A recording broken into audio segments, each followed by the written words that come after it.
We talk a lot about green living. What about green eating? Literally, green eating. One of the most important ingredients in Italian cooking are leafy green vegetables. From kale to broccoli rabe and all the greens in between, these babies will light you up. I'll show you how easy it is to eat green today on Christina Cooks, the Macroterranean Way.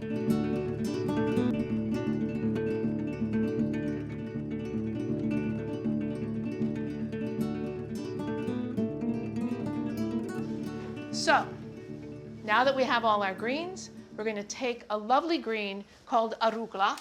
And arugula, sometimes people call it rocket, is what's known as a bitter green. And bitter greens help the liver to do its job of digesting your macronutrients better. So this makes you a happier camper, and everyone around you a happier camper as a result. But that goes in last. What we're going to do is salt our pasta water generously. Now, before you all get your panties in a twist, you salt your pasta water generously so that your pasta tastes like pasta and not like water. So this is orecchiette.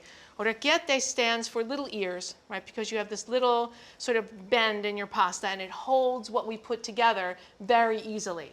So it comes from an area of Italy known as Bari, although everyone eats orecchiette. So it's going to go into the water. Make sure your pasta water is boiling. Give it a stir. And then this is going to cook for about 10 minutes, but with it goes some potatoes. And what we've done is just take some regular potatoes, and you want to cut them into bite-sized pieces, almost the size of the orecchiette. And if you do them ahead of time, you want to soak your potatoes in cold water so that they don't turn brown. Because there's nothing wrong with them turning brown, but it's not very appetizing in your dish to have brown potatoes. So you want to cut them, put them in water if you're not going to use them right away. The other thing you can do is cut them and put them right into your pasta water. So we're going to drain off our potatoes. And then these are going to go in right on top of the pasta, and they're going to cook in the same time as the pasta. Now, once you have, if you see here, once you have the potatoes almost coming out of the water, you have enough, right? The thing you don't want to do is drown your pasta and your potatoes in too much water, because then they all taste watery and you wonder why the dish isn't fabulous. Over here, we take a skillet with a generous amount of olive oil, and the reason it's generous is what's in here has to coat all that pasta and all those potatoes. I'm going to go on to a nice high heat, medium high, let's say. And into this is going to go 4 whole cloves of garlic, just like that. That's going to give us a nice sort of tender garlic flavor instead of a strong, overpowering. Because you have the light bitterness of the arugula, you're going to have sweetness of tomatoes, you've got the nice sweetness of potatoes, you have pasta. You really don't want to overpower it with tons of garlic. That's a very, I'm going to say, Americanized cooking kind of thing that we don't really do so much in Europe. I'm going to just coarsely chop some plum tomatoes right into the oil. And you can see what's missing is a sizzle, because the oil's not hot yet, because I want to maintain my flavor of my great olive oil. So I always start with cold oil. Now you hear it starting to build. Now we're making a nice sort of sauce for this. And the whole thing is we're going to cook. This is so simple. It'll cook in the time that the pasta and the potatoes are ready. So less than 10 minutes. Well, now less than 10 minutes because it's been in the water already. So now we have these going in. And you don't have to rush here, you know, to get your plum tomatoes in the pan because, well, you've got 10 minutes. So, and if you don't have 10 minutes to cook, you really got to rethink your priorities, because this dish takes, you know, 10 minutes. I'm going to lower our heat a little bit more. And it doesn't have to cook long. The tomatoes don't have to be mushy. They don't have to make a gravy. They're just going to be a nice sort of coating to give flavor to the pasta and potatoes. And keep an eye on your pasta and potatoes that they don't overcook. If they overcook out of the pan, it means your flame's too high. So you want to have like a nice medium heat when you cook pasta so it doesn't overcook. You don't want to cover it. Now we take a little bit of salt.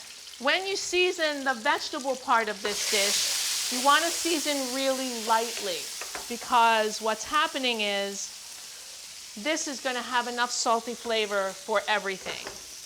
And if you start to really salt your tomatoes and start to really salt this part of the dish, you're going to end up with a dish that's too salty. So now these are going to sort of simmer in the olive oil in the same amount of time it takes to finish cooking our pasta. And then we'll put the dish together and it'll be exquisite.